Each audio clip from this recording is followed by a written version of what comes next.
Hi, ನಾನು ಸ್ವಲ್ಪ big boss ಬಗ್ಗೆ ಮಾತಾಡೋಣ ಅಂತ. ಇದು ನನ್ನ ಒಪಿನಿಯನ್ನು. ಎಲ್ಲರೂ ಕೂಡ ಅಶ್ವಿನಿ ಗೌಡ ಅವ್ರು ಆಚೆ ಬರಬೇಕು, ಅಶ್ವಿನಿ ಗೌಡ ನಮ್ಗೆ ಯಾರು ಇಷ್ಟನೇ ಆಗೋದಿಲ್ಲ, ಅವ್ರು ಇರಿಟೇಟ್ ಆ ಥರ ಈ ಥರ ಅಂತ. ಯಾಕೆ ಅಶ್ವಿನಿ ಗೌಡ ಅವರು ಹೊರಗಡೆ ಬಂದುಬಿಟ್ರೆ ರಕ್ಷಿತಾ ಮತ್ತು ಗಿಲ್ಲಿ ಯಾರ ಜೊತೆ ವಾಯ್ಸ್ ರೈಸ್ ಮಾಡ್ತಾರೆ? ಅವರಿಬ್ಬರು ವಾಯ್ಸ್ ರೈಸ್ ಮಾಡಿಲ್ಲ ಅಂದರೆ ನೀವು ಬಿಗ್ ಬಾಸಲ್ಲಿ ಏನು ಇಂಟ್ರೆಸ್ಟ್ ಇರುತ್ತೆ ನೋಡೋಕ್ಕೆ? ಬಿಗ್ ಬಾಸ್ ಅಂದರೆ ಜಗಳ ಮಾಡಬೇಕು, ಸ್ಯಾಟರ್ಡೆ ಕಿಚ್ಚನ್ನ ಪಂಚಾಯಿತಿ ನಡಿಬೇಕು, ಕಿಚ್ಚ ಎಲ್ರಿಗೂ ಬುದ್ಧಿ ಹೇಳಬೇಕು. ಇಲ್ಲಿ ಅಶ್ವಿನಿ ಗೌಡ ಆಚೆ ಬಂದ್ಬಿಟ್ರು ಅಂದರೆ ರಕ್ಷಿತಾ ಮತ್ತು ಗಿಲ್ಲಿಗೆ ಅಲ್ಲಿ ನಿಜ ಹೇಳ ಒಂಥರ ಅವರೇ ಸೈಲೆಂಟ್ ಆಗಿಬಿಡ್ತಾರೆ, ಅವ್ರಿಗೆ ಇಷ್ಟ ಆಗೋದಿಲ್ಲ.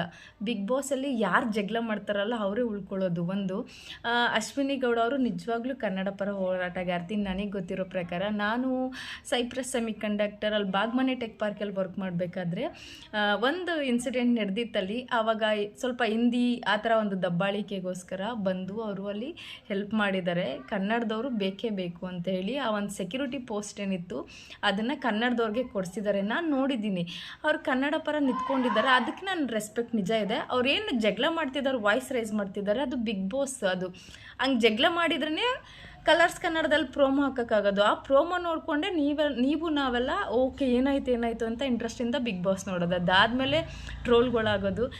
ಅಶ್ವಿನಿ ಗೌಡದಿಂದ ಗಿಲ್ಲಿ ಮತ್ತು ರಕ್ಷಿತಾ ಆಯಿತಾ, ಅವರು ಹೈಲೈಟ್ಸ್ ಆಗಿರೋದು ಅಶ್ವಿನಿ ಗೌಡಯಿಂದನೇ. ಯಾಕೆಂದರೆ ಅಶ್ವಿನಿ ಗೌಡ ಹಂಗೆ ಮಾಡೋದ್ರಿಂದ ಎಲ್ಲರೂ ನೋಡು ಪಾಪ ರಕ್ಷಿತಾ, ನೋಡು ಗಿಲ್ಲಿಗೆ ಹೆಂಗೆ ಮಾಡ್ತಾರೆ ಯಮ್ಮ ಅಯ್ಯಮ್ಮ ಅಂತ, ಅದು ಒಂದು ಹೈಲೈಟ್ಸ್ ಆಗಿದೆ ಹೊರತು ಬೇರೆ ಏನಿಲ್ಲ. ಅವರು ಗೇಮಲ್ಲಿ ಏನಿದೆ ಅದು ಮಾಡ್ತಿದ್ದಾದ್ರೆ ಅದು ಜನ ಅಶ್ವಿನಿ ಗೌಡ ಅವ್ರಿಗೆ ಎಷ್ಟು ಬ್ಯಾಡ್ ಕಮೆಂಟ್ಸ್ ಆಗ್ತಾರೆ. ಗಂಡ್ಮಕ್ಳು ಹೋಗ್ಲಿ, ನಮ್ಮ ಹೆಣ್ಮಕ್ಳುಗಳೇ ಅಷ್ಟು ಕಮೆಂಟ್ಸ್ ಅಯ್ಯಮ್ಮ ಹಂಗೆ ಅಂತ ಮಾಡ್ಬೋರ್ದಲ್ಲ. ಬಿಗ್ ಬಾಸ್ ಅನ್ನೋದೇ ಕಿತ್ತಾಟ, ಹೊಡೆದಾಟ, ಜಗಳ. ಅದಿದ್ರೇ ಬಿಗ್ ಬಾಸ್. ಸುಮ್ಮನೆ ಸೈಲೆಂಟಾಗಿ ಈಗ ಅಶ್ವಿನಿ ಗೌಡ ಆಚೆ ಬಂದುಬಿಟ್ರೆ ರಕ್ಷಿತಾ ಗಿಲ್ಲಿ ಯಾರ ಜೊತೆ ಜಗಳ ಮಾಡ್ತಾರೆ? ವಾಯ್ಸೇ ರೈಸ್ ಮಾಡಿಲ್ಲ, ಜಗಳನೇ ಮಾಡಿಲ್ಲ ಅಂದರೆ ಕಲರ್ಸ್ ಕನ್ನಡದವ್ರು ಪ್ರೋಮೋ ಏನಾಗ್ತಾರೆ, ನೆಕ್ಸ್ಟ್ ಡೇ ಏನಿದೆ, ಬೆಳಿಗ್ಗೆ ಏನಿದೆ ಅಂತ ಸುಮ್ಮನೆ ಟಾಸ್ಕ್ ಕೊಡ್ತಾರೆ, ಆಟ ಆಡೋದು, ಯಾರು ವಿನ್ನು ಹಂಗಂಗೆ ಸುಮ್ಮನೆ ಲಾಸ್ಟ್ ಫೈನಲಿಸ್ಟ್ ತನಕ ಹೋಗ್ಬಿಡ್ತಾರ. ಅದಲ್ಲ ಬಿಗ್ ಬಾಸ್. ಬಿಗ್ ಬಾಸ್ ಅಂದರೆ ಜಗಳ ಮಾಡಬೇಕು, ಈ ಥರದವ್ರು ಇರಬೇಕು. ಎಲ್ಲ ಸೀಸನಲ್ಲೂ ನೋಡಿ, ಎಷ್ಟು ಲಾಸ್ಟ್ ಸೀಸನಲ್ಲೆಲ್ಲ ವಿನಯ್ಗೆ ಪಾಪ ಎಷ್ಟೆಲ್ಲ ಬ್ಯಾಡ್ ಟ್ರೋಲ್ ಮಾಡಿದ್ರು. ಈಗ ವಿನಯ್ ಅವ್ರ ಕಂಡ್ರೆ ಎಷ್ಟಿಷ್ಟ. ಅವಾಗ ವಿನಯ್ ಪಾಪ ಅವ್ರು ಚೆನ್ನಾಗಿ ಆಡ್ತಿದ್ರು, ಆದರೂ ಕೂಡ ಒಂದು ಬಳೆ ವಿಷಯಕ್ಕೆ ಎಷ್ಟೆಲ್ಲ ಟ್ರೋಲ್ ಮಾಡಿಬಿಟ್ರು ಅವ್ರನ್ನ. ಈಗ ಅಶ್ವಿನಿ ಗೌಡವ್ರನ್ನ ಆ ಥರ ಮಾಡ್ತಿದ್ದಾರೆ. ಅಶ್ವಿನಿ ಗೌಡ ಸಪೋರ್ಟ್ ಅಂತಲ್ಲ, ನನಗೆ ಸ್ಪಂದನ ಇಷ್ಟ, ಧನುಷ್ ಇಷ್ಟ, ಧ್ರುವಂತ್ ಕೂಡ ಇಷ್ಟ. ಪಾಪ ಧ್ರುವಂತ್ ಏನೂ ಇಲ್ಲ, ಆದರೂ ಕೂಡ ಎಷ್ಟು ಬ್ಯಾಡ್ ಟ್ರೋಲ್ ಮಾಡ್ತಾರೆ ಧ್ರುವಂತಿಗೆ. ಆದರೆ ಹೇಳ್ತಿರೋದಿಷ್ಟೇ, ಅಶ್ವಿನಿ ಗೌಡ ಅವರು ಟಾಪ್ 5 ಫೈನಲಿಸ್ಟಲ್ಲಿ ಇರ್ತಾರೆ. ಗಿಲ್ಲಿನೂ ಇರ್ತಾನೆ, ರಕ್ಷಿತಾ ಇರ್ತಾರೆ, ಧನುಷ್ ಇರ್ತಾರೆ, ಇನ್ನು ಮಿಕ್ತವ್ರು ನನಗೆ ಗೊತ್ತಿಲ್ಲ. ಅಶ್ವಿನಿ ಗೌಡ ಜಗಳ ಮಾಡಿದ್ರೇ ಬಿಗ್ ಬಾಸ್. ಅವ್ರ ಜಗಳ ವಾಯ್ಸ್ ರೈಸ್ ಮಾಡೋದ್ರಿಂದನೇ ಪ್ರೋಮೋ, ಅದರಿಂದನೇ ಗಿಲ್ಲಿ ರಕ್ಷಿತಾ ಇವರಿಬ್ಬರೇ. ಅಶ್ವಿನಿ ಗೌಡ ಅಲ್ಲದೆ ಇವರಿಬ್ಬರೇ ಇದ್ದರೆ ಏನು? ಗಿಲ್ಲಿ ಯಾರ ಜೊತೆ ಜಗಳ ಮಾಡ್ತಾರೆ? ಯಾರು ಅಲ್ಲಿ ಜಗಳ ಮಾಡೋರೇ ಇಲ್ಲ. ಸೈಲೆಂಟ್ ಆಗಿದ್ದರೆ ಬಿಗ್ ಬಾಸ್ನೇ ಯಾರು ನೋಡೋದಿಲ್ಲ. ಸೊ ಬಿಗ್ ಬಾಸ್ ಅಂದರೆ ಈ ಥರದೊಂದು ಕಿತಾಪತ್ ಇದ್ರೇ ಬಿಗ್ ಬಾಸ್.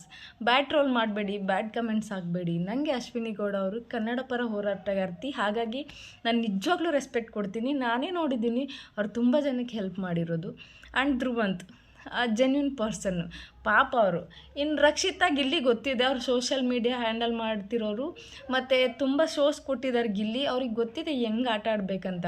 ಅವ್ರಿಗೆ ನಾವೇನು ಅಡ್ವೈಸ್ ಮಾಡೋದು ಬೇಡ, ನಮ್ಮ ಕಡೆ ಹುಡುಗ. ಎನಿವೆ, ನನಗೆ ಸ್ಪಂದನ ಇಷ್ಟ, ಧನುಷ್ ಇಷ್ಟ. ನಿಮ್ಗೆ ಯಾರು ಇಷ್ಟ?